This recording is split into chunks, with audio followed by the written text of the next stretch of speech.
Hi, I'm Jake. And I'm Shelby, and welcome to Deep Dive. If you've been a deep diver for a while, then you know over the last 3 years, we've chronicled the dark side of the Disney Channel and child stardom through our series, The Disney Channel Machine. We truly thought we had seen it all. However, this episode of our series goes deeper and darker than ever before, as we explore what really happened on the set of Camp Rock. Camp Rock not only marked the beginning of the end of Disney Channel's golden era, but also a major shift from the bubblegum pop they usually pushed into the pop rock genre that was booming in 2008. This change would catapult Demi Lovato and the Jonas Brothers into superstardom, stomping off our living room TV screens right into mainstream Hollywood fame. Millions of DCOM lovers may remember Camp Rock as a cute summer camp love story, filled with songs that they loved as kids. But what was going on behind closed doors was much darker. Disney was getting greedy and overworking their stars like never before. From bullying on set to substance abuse on tours to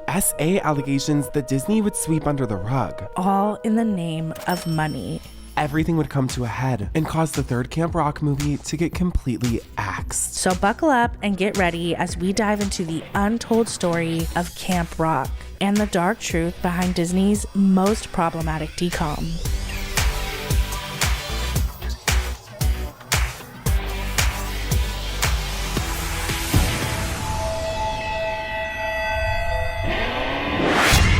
Before we dive deep into Camp Rock's darkest moments, meet my dog Ellie. She's a rescue from one of my extended family members who couldn't take care of her anymore, and she's become part of my family. Like, genuinely, I care for her like a sibling. Now, I obviously want my fur baby to live the longest, happiest, healthiest life possible, and I know diet is a major part of that. I couldn't tell you how many hours I've spent looking over ingredients, trying to find quality dog food, only to find that so many dog food companies prioritize profit over the health of our dogs. That's why we love today's sponsor, Sundays for Dogs. Sundays for Dogs is made entirely from human-grade ingredients. Literally, you or I could eat it. It is made from 100% meat, muscle, organs, and superfoods. For me, this is a huge deal because I know how beneficial and nutrient-dense organ meat is for our pups. Every one of their recipes, from chicken, turkey, to beef, starts off with 83% premium protein. There are no meat meals, no byproducts, no synthetics, and no preservatives. Plus, Sundays is air-dried, so not only are you getting the best ingredients, but all those nutrients stay locked in. My dog brings so much joy into my family's life. So by choosing Sundays, I feel like it's the least I could do to return their love. A healthier dog just means they can stay by our side even longer. So give your dog the chance to try Sundays and watch them fall in love. Get 50% off your order of Sundays at sundaysfordogs.com/deepdive or use my code DEEPDIVE at checkout. That's code DEEPDIVE at checkout. Thank you, Sundays, for sponsoring this episode of Deep Dive. Now pack your bags, grab your Hydro Flask, and your Disney Channel ID wand. So the year is 2007. High School Musical 2 just released, becoming Disney Channel's most watched Disney Channel original movie of all time. And for a while, the highest watched TV movie ever. Hundreds of millions of dollars were rolling in from merchandise, DVD sales, soundtrack sales, and live shows. Vanessa Hudgens, Zac Efron, and Ashley Tisdale were all catapulted into global superstardom. It was truly the peak of Disney Channel's golden era, and each of them represented it in their own way. Now, High School Musical wasn't just a successful TV movie. It became a full-blown cultural phenomenon, marking the start of a whole new era for Disney. However, Disney knew they would only be able to squeeze one more movie out of the franchise, as the stars were beginning to age out of the channel. Thus, they needed to start developing a new Disney Channel original movie series if they wanted to keep seeing massive amounts of revenue like they had in those late 2000s. In an attempt to recreate the High School Musical magic, Kenny Ortega and the Disney Channel would follow the exact same formula. Instead of a high school setting, the new movie would take place at a summer camp for kids interested in music and performing arts. Now, like all summer camps, there would be a camp romance between the main characters and, of course, an iconic rich blonde villain. But there would be one major difference. This time, Disney would shift towards a pop rock sound. And with that, they would name the new Disney Channel original movie franchise Camp Rock. Now, High School Musical was known for their Britney Spears and NSYNC-esque songs, dancing through the hallways and singing about the story of high school, singing about falling in love and becoming best friends. But this time, Disney would shift the entire attitude and sound. So they have the title and the franchise. All Disney needed now was to find a new group of talented teens who would become the next generation of Disney stars. Immediately, the Jonas Brothers would be cast for Camp Rock, with Joe Jonas playing the lead, Shane Gray. That decision was a no-brainer for Disney, as the Jonas Brothers were rising stars who were already signed to their label, Hollywood Records. Plus, they had a popular miniseries on the Disney Channel that followed them on tour titled Jonas Brothers Living the Dream.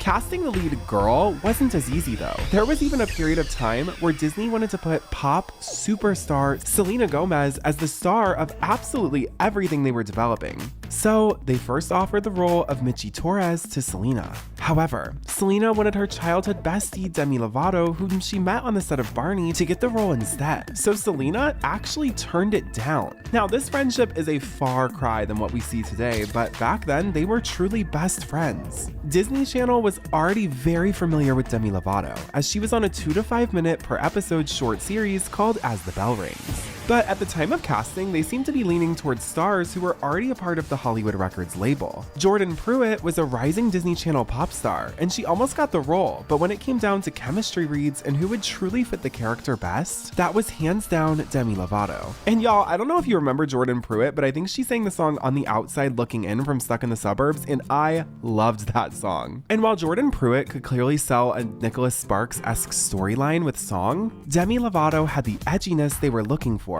and the exact pop rock voice that they needed. And side note, don't forget the name Jordan Pruitt, because her story is going to be very important later on in this video. The way I got involved with Camp Rock was I had a meeting, which was like an audition, and I read for the people from Disney, and that was kind of like my first audition. And then I went to the final callback, which was a huge all-day blowout camp thing. And we had to dance, and we had to sing, we had to act, and then we got matched up with different people to see what it would look like. At first, when I walked through the door and I saw all these girls there, I'm not gonna lie, I was kind of intimidated. I was like, okay, cool, and especially because there was people that I've seen from other television shows, and here I am, you know. So I sat there, I was like, you know what, if it's meant to happen, it'll happen. And from that point, I was so excited to be there and to be up there with those people that I just had a good time. Missy Elliott video vixen, Step Up star, and Disney Channel regular Allison Stoner would audition for the lead role of Michi, but would end up getting cast as her best friend, Caitlin Geller. And lastly, Megan Martin would score the role of Camp Rock's version of Sharpay, Tess Tyler. Now, Megan Martin would really highlight how amazing Ashley Tisdale was for the role, as she would fail to fully sell the character and become a Disney Channel legend and icon like Ashley Tisdale. But she was given all the ingredients to do it. She just didn't come through. Anyway, this dream team would come together and create what we know today as Camp Rock. Now, according to the synopsis of Camp Rock, the movie tells the rock and roll Cinderella story of Michi Torres, a teen with an amazing voice and a driving ambition to be a pop singer. She wants to spend her summer at a prestigious rock camp. Unfortunately, an expensive music camp is out of reach for her family, but her mother gets a job as Camp Rock's cook so that Michi can actually attend, as long as she helps out in the kitchen between classes. Y'all, I actually helped out in the kitchen at my summer camp, but I got bronchitis and they let me leave. Anyway, the whole time, Michi is living a double life, hiding that she's the cook's daughter, all while posing as a well-to-do camper in order to become part of the hottest clique at camp, led by Tess. When Michi's overheard singing, but not seen, by celebrity camp instructor and lead singer of Connect 3, Shane Gray, aka Joe Jonas, he is completely taken and sets out to find the girl behind that beautiful voice. Michi has to learn how to confront her fears, step out of the kitchen and into the spotlight as herself.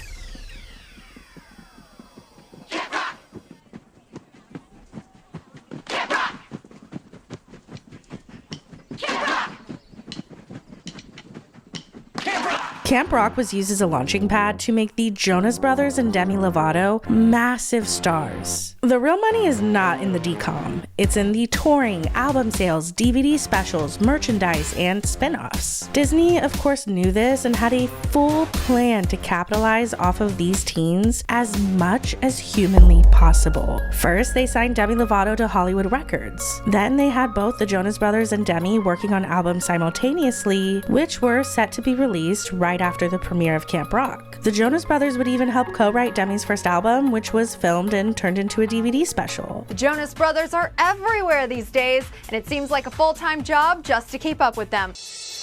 We don't have time left to regret.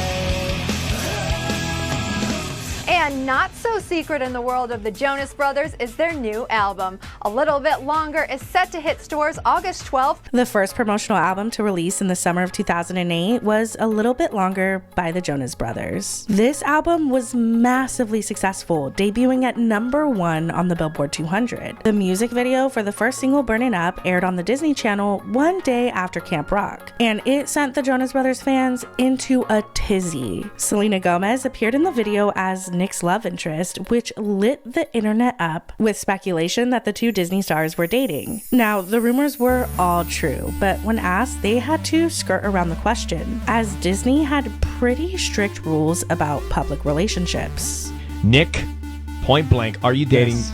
Are you dating Selena Gomez? Well, she's an amazing girl. I mean, anybody would like to be dating her. Well, are you? Well, like I said, anybody would be lucky. You got to to be at some point. Are you lucky? At some point, you can't sidestep it, and I No. think that people would embrace it. No, I think she was a part of our music video, so maybe that's the reason why all the rumors started. But yeah, she's a cool girl. Are you dating Taylor Swift? What? Are you dating Taylor Swift? She's a great girl, and I think anybody would. Taylor Swift. We like her. We like her music. Have you gone out on a date with her? I think anybody would love to go on a date with her. Shortly after A Little Bit Longer's release, Demi's album Don't Forget would debut at #2 on the Billboard charts. This was a pretty big deal, not just because Disney stars were breaking into mainstream music at a rate like never before, but also because Demi was the first female Disney star allowed to break out of the bubblegum pop mold that Disney normally pushed, and it proved to be a huge success. I would say my sound is, it's pop, but it's actually with, I think, more rock than people will expect. It feels great. I like writing my own music. I will be playing guitar, piano, and the chords will just pop in my head, and then words will just flow out. And somehow, I don't understand how, but it just ends up working, so. While Demi and the Jonas Brothers were dominating the charts, Disney would send them on the Burning Up tour that kicked off in July of 2008. Demi would open, the Jonas Brothers would headline, and they would even score major stars like Avril Lavigne and Taylor Swift as guest performers.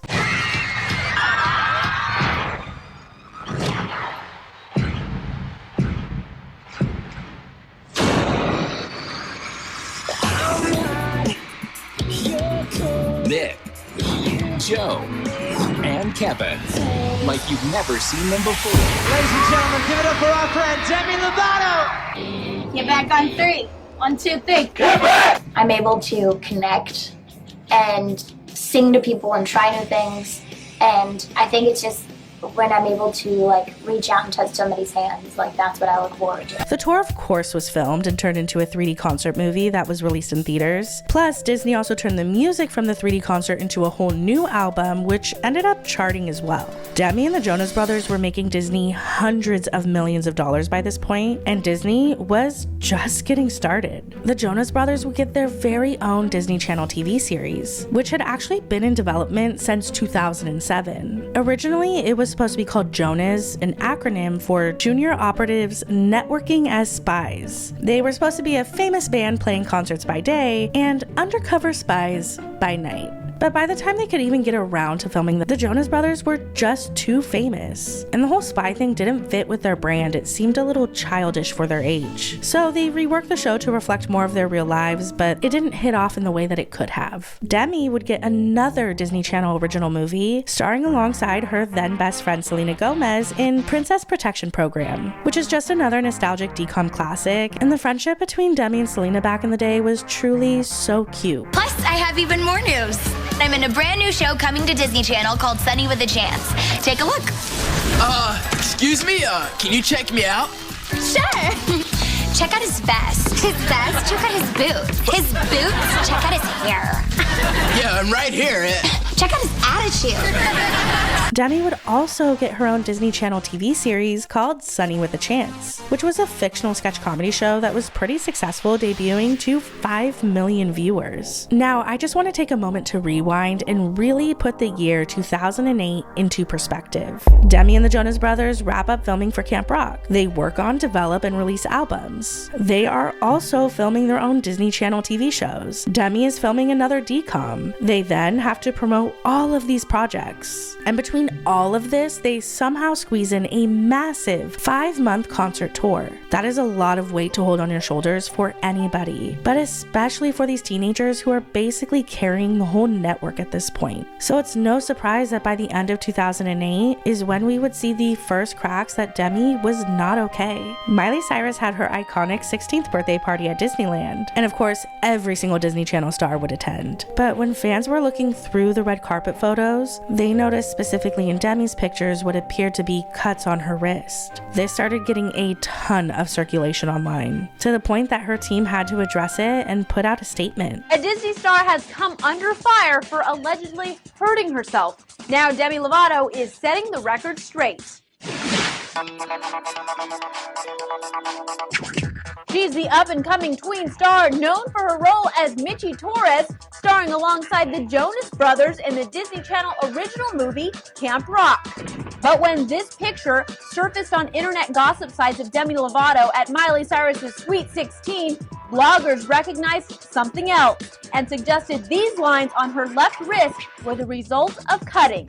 Now Lovato's rep tells E! quote, "These allegations are completely false," explaining that Demi was wearing gummy bracelets just prior to her appearance on the red carpet, and because of how tight they were, they left indentations on her wrist.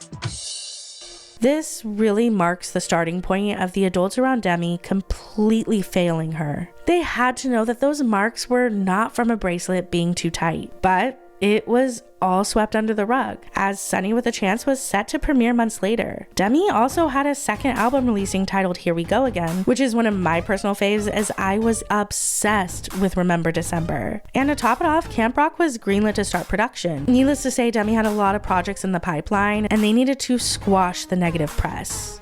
Camp Rock 2, The Final Jam, began filming towards the end of 2009. Disney really had these kids booked and busy, as they were also filming for their own shows as well as working on their own albums. The experience on the Camp Rock 2 set was also very different this time around. The stakes were somehow even higher, and there was a ton more pressure, but we'll get to that in the final chapter. 2010 was like peak Demi and Jonas Brothers Disney era fame, and it only blew up even more when Demi and Joe Jonas made the shocking announcement that they were officially dating in March of 2010. Now, it's been reported that before going public, they'd been going on and off for roughly 2 years. But now, what about the reports that the two of you guys have evolved your friendship into a relationship? Is that true? That is true. That's exactly true, actually. We've been best friends for the longest time, and now we're just kind of taking the next step, and it's been really fun, and we're having a great time. When did it change, Demi? I don't know. I think being best friends for a while, over time, feelings grow. And I think for me, as much as I wanted to deny it, the feelings are always there. Was she fighting you? No, I wasn't fighting you. It was. I think it like kind of shifted over like probably a month ago. But we both were. I think we've always kind of figured that one day it would happen, but we didn't feel like it was the right time. It's like today? Is it today? Is it today? Maybe tomorrow. Demi and Joe's public relationship would be extremely short-lived. Just 2 months later, in May of 2010, it was confirmed that Joe had ended things with Demi, and she was completely heartbroken over this breakup. Their lives had been so intertwined for so long. It was truly devastating for her, and this couldn't have been worse timing. The breakup happened while they were on a PR run promoting the upcoming premiere of Camp Rock 2, and their summer tour that they still had to embark on together. The Disney Channel original movie, Camp Rock 2, The Final Jam. This is gonna be the best summer ever.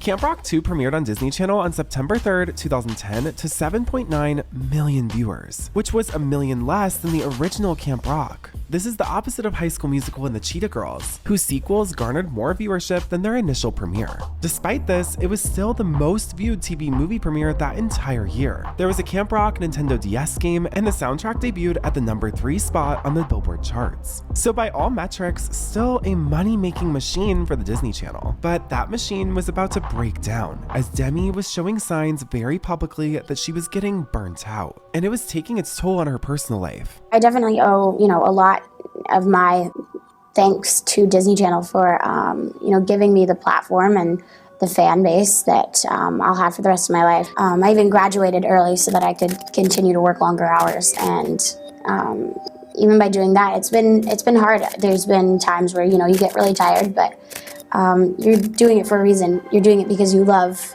music, what you're chasing after, and so it's been a hard adjustment. 18-year-old Lovato may be the latest overnight sensation from the Mickey Mouse machine, but it took years of training to get there. I was working my butt off as, from 8 years old to 13.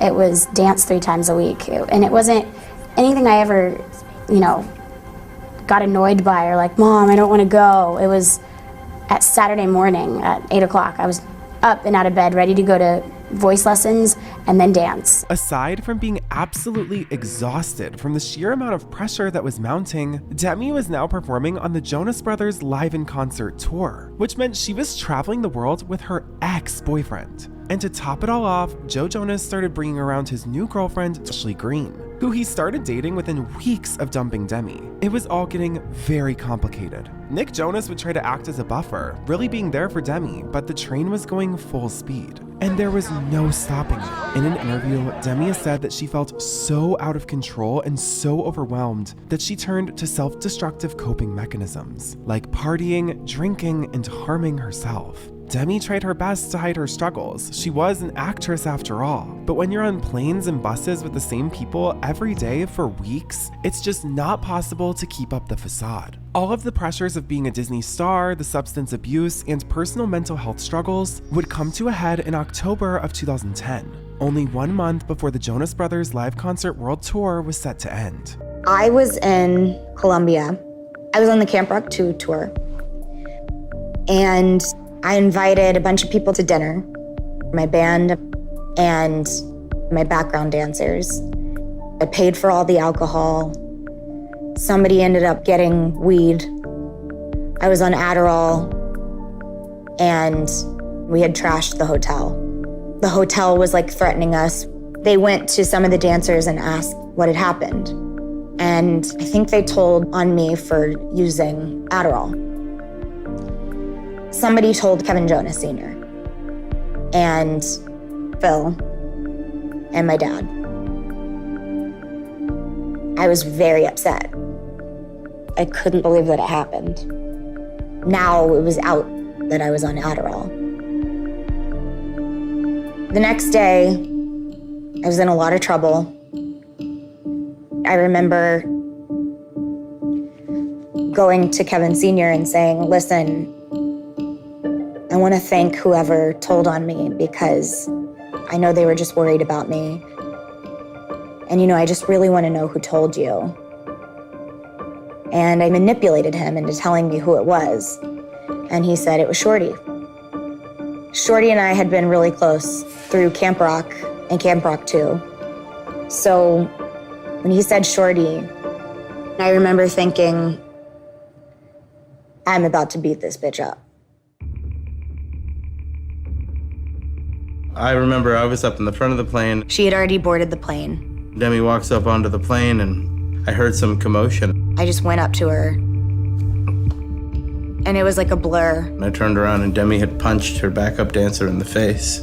Everyone was freaking out. She walked right past me without acknowledging me. I just remember going and sitting down. Just this angry look on her face. Texting my mom, I'm sorry. Put her head on her pillow and shut out the world. And I slept the whole day.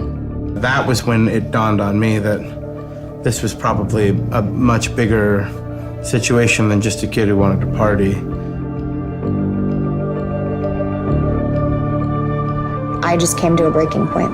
According to her backup dancer, Alex Welch, aka Shorty, the altercation was the definition of a sucker punch. It happened so fast, no one even knew how to react. Apparently, right after it happened, Demi went right back to her seat and proceeded to sleep for the rest of the flight. Afterwards, Alex would do various interviews with Daily Mail, an Inside Edition going public about what happened on the plane that fateful day. She was upset that she hadn't gotten an apology and was making it very clear she was considering taking legal action against Demi, but that never ended up actually happening, as the two would financially settle the matter for an undisclosed amount. Shorty over here had an altercation with Demi Lovato, right?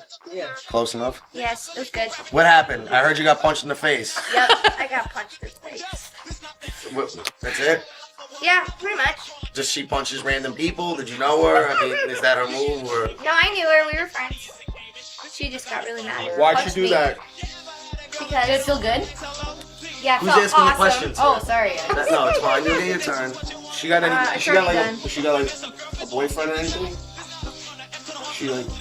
I don't know No, if does she she does have anybody anymore. that could? Disney executives, the Jonas Brothers team, and Demi's management needed to figure out what they were going to do, and fast. Up until this point, they had ignored Demi's downward spiral in order to keep the machine running, but that was no longer an option. Thus, they staged an intervention for a teenage Demi Lovato, giving Demi an ultimatum, which was either check into a treatment facility immediately or get dropped from her career.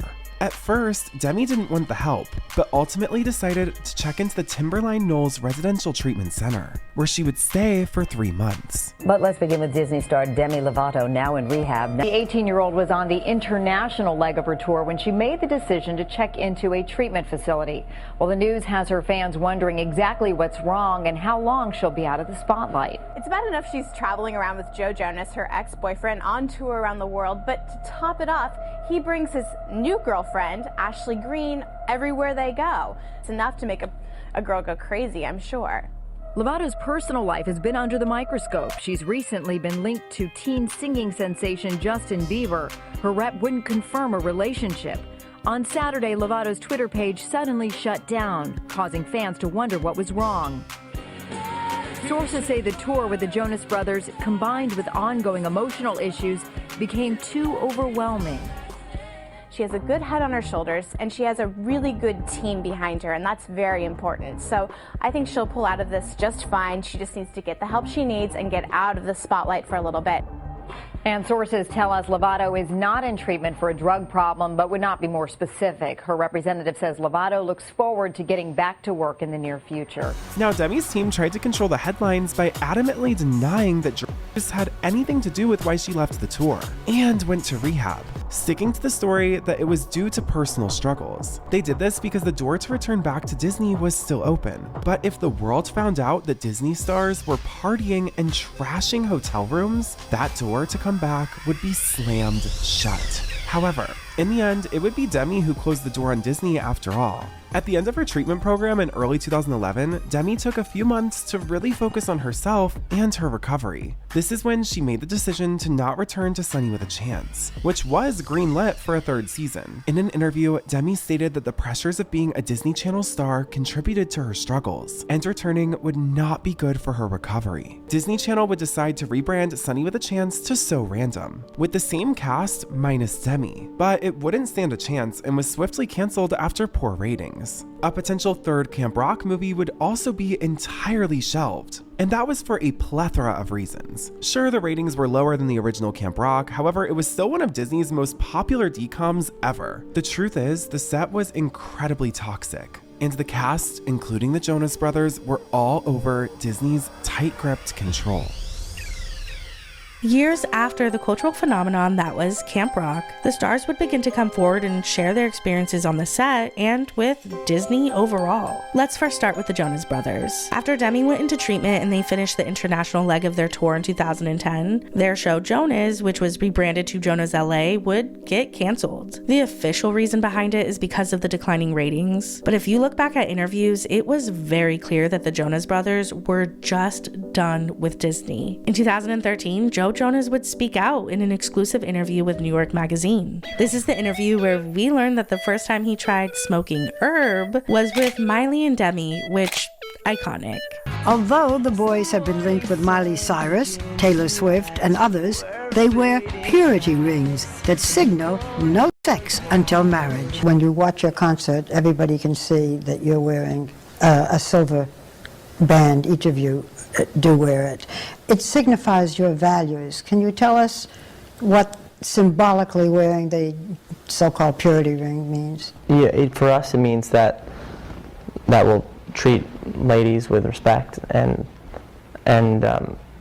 I think just to be gentlemen and to do our best to make our mom proud. If you all remember, the Jonas Brothers were put in this box of the Purity Ring Brothers, which only made the pressure of being perfect role models even higher. Disney wanted to keep them as kid-like for as long as possible. Despite Kevin being married and all of them being fully grown men by this point, Disney would go as far as to tell them they had to shave their face so they could maintain looking like 16-year-old boys. The Jonas Brothers also wanted to showcase more mature lyrics in their music, but a line as innocent as, quote, "I'm alone in a room with you," would be deemed too sexual by Disney, so they would be forced to change it. Joe Jonas also goes on to talk about all the pressures Disney put on their stars and how it's just way too much for any teenager to handle. This would all lead to the Jonas Brothers choosing to leave Disney altogether, which included Hollywood Records, even buying back the rights to their masters, publishing, and merchandising back from Disney in 2012.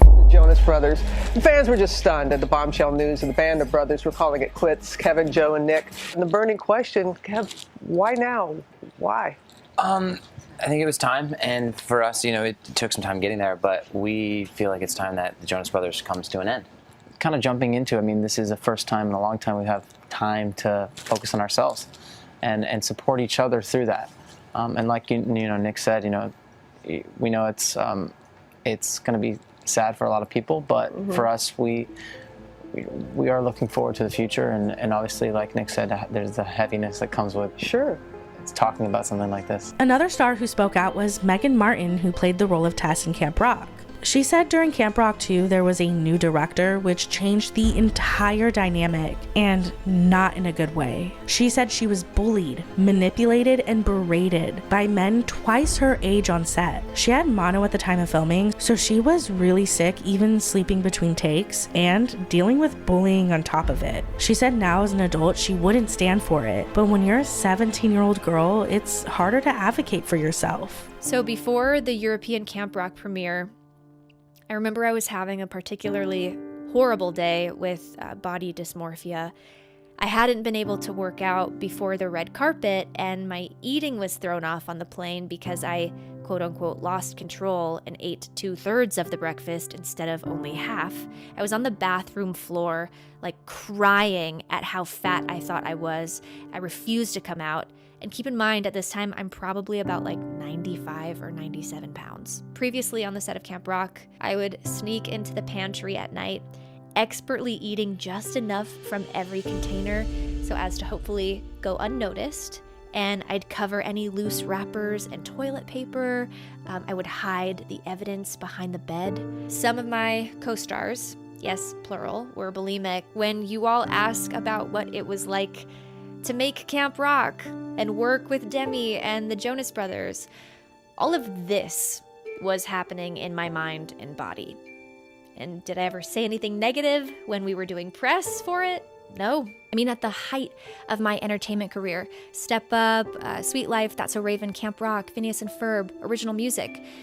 Y'all, I was working back to back. Allison Stoner has been another star who is shedding major light on the dangers of child stardom. She has done a whole series on YouTube where she talks about her experiences in the industry. She has said that there's even more that happened behind the scenes of Camp Rock 2, and that maybe one day she'll expose it all. But one of the saddest stories to come out of the toxicity that is Camp Rock is Demi opening up in her documentary Dancing with the Devil about how she was assaulted by a fellow star. I know what I'm about to say is going to shock people too, but when I was a teenager, I lost my virginity in a... And while the 28-year-old entertainer doesn't name names, she does open up about losing her virginity when she was a teenager. We were hooking up, but I said, hey, this is not going any farther. I'm a virgin and I don't want to lose it this way. And that didn't matter to them. They did it anyways. And I internalized it and I told myself it was my fault. here was the thing. I was a part of that Disney crowd that publicly said they were waiting till marriage. And then I had to see this person all the time. And so I stopped eating and, coped in other ways. Demi says that she did tell someone about the alleged rape, but nothing was ever done about it. And you know what? It. I'm just gonna say it. My Me Too story is me telling somebody that someone did this to me and they never got in trouble for it. They never got taken out of the movie they were in. I'm coming forward about what happened to me because everyone that happens to should absolutely speak their voice. Despite Demi reporting and telling the adults at Disney about what occurred, there was zero consequences and it was completely swept under the rug. This is actually a very disturbing pattern for Disney. We discussed it in our first episode of Disney Channel Machine, how they hired convicted offender Brian Peck onto Sweet Life. Demi has now come forward with her experience, and there is another Disney star with a similar story. Remember Jordan Pruitt, who is supposed to be Disney's next huge pop star? Despite not getting a role in Camp Rock, she still toured with the Jonas Brothers and Demi Lovato and was very much intertwined with the Disney Channel during that era. Well, in 2019, she actually sued Hollywood Records and Walt Disney Company for the sexual abuse she endured at the hands of her manager. In an interview, she said, quote, "These larger companies are primarily concerned with sales, money, and charts. Too often, they fall short of protecting the young talent that they are supposed to be caretakers for. Time and time again, we see people in positions of power fail us. I couldn't be more disappointed in how Disney treats their underage talent like cash cows." Disney refused to comment on this lawsuit, and as of now, there have been no public updates in regards to the outcome of this case. I try to live life with the philosophy of never having regrets, and I've made some very questionable decisions in my life, but I think ultimately there's a lesson in everything. Demi Lovato sharing those lessons and the personal cost of her own fame growing up in front of the camera. Lovato also reckoning with how she treated others when she was young and struggling emotionally, including one of her co-stars from Camp Rock. The last few years of working together felt really challenging. I do remember, a sense of walking on eggshells. I just want to genuinely, deeply apologize for any stress or any walking on eggshells, any hurt feelings. I'm genuinely so sorry for that. And I look back at that time and I have profound sadness because I'm how many people did I treat poorly? Her new documentary, Child Star, that she produced and co-directed, now streaming on Hulu. This documentary has major stars like Drew Barrymore, Raven Simone, Allison Stoner, Christina Ricci, Jojo Siwa, and Kenan Thompson. It really dives into their personal experiences and the implications of being a child star. However, it is important to note, though, that this documentary is a Hulu documentary and is streaming on Disney+. So Disney has some kind of ownership over it. It does make you wonder if that's a conflict of interest and if it could have prevented Raven, Allison, and Demi from really getting into the ugly side of being a Disney star specifically. But we may never know the answer to that. Well, that's it for the most problematic DCOM to ever exist. There is no other Disney Channel movie that has had so many dark revelations come to light, which is probably because this era of Disney stars are completely different from the rest. Raven, Demi, the Jonas Brothers, Miley, and Selena are probably the most overworked Disney stars to ever exist. They were doing TV series, tours, albums, movies, promotion, merchandising, commercials, all while making pop culture history. It was a whole other level of pressure and stardom that they are probably still processing to this very day. There is so much to dive into when it comes to the world of Disney, so if you like this series, stick around and subscribe because more is coming. Thanks for deep diving with us. Bye!